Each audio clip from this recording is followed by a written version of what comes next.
and he wasn't able to put on a payment plan. No judgment to him, right? That if anybody listening's declared Chapter 11, I'm not declaring judgment on you.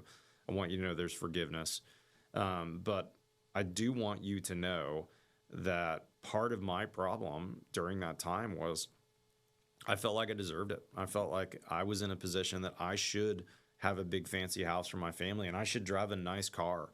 And that is not true. We don't deserve it.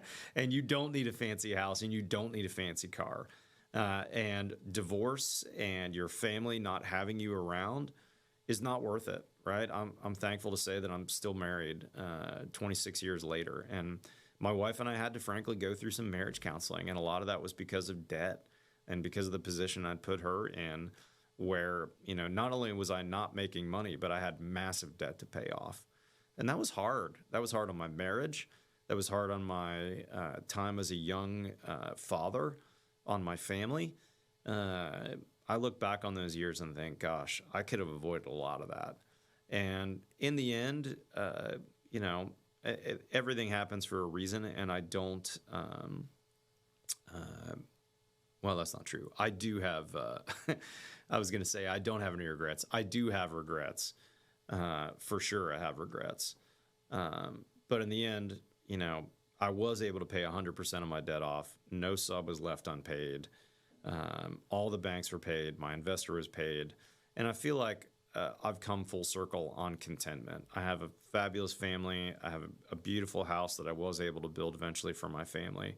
I just want you to know, when you look at Build Show contributors, when you look at your friends in the industry, when you look at your clients, be really, really cautious about what you desire personally and weigh that against where you are.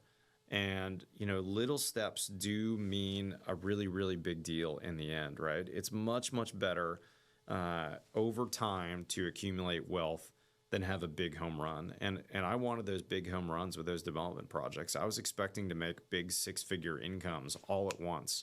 And when those big six-figure incomes didn't come, I was in trouble because I had amassed all that debt and there was no money to pay off those debts. Gosh, we're going long. I'm at 30 minutes here. So I want to say thank you guys for allowing me to get a little personal and talk a little bit about my faith journey. I think you guys know and have heard me talk about it. My faith in Jesus has gotten me through a lot of hard times in life. And if you're interested in learning more about that, I'd love to talk to you about that personally. Another book that I'd recommend, or two books that I'd recommend for you if you're interested.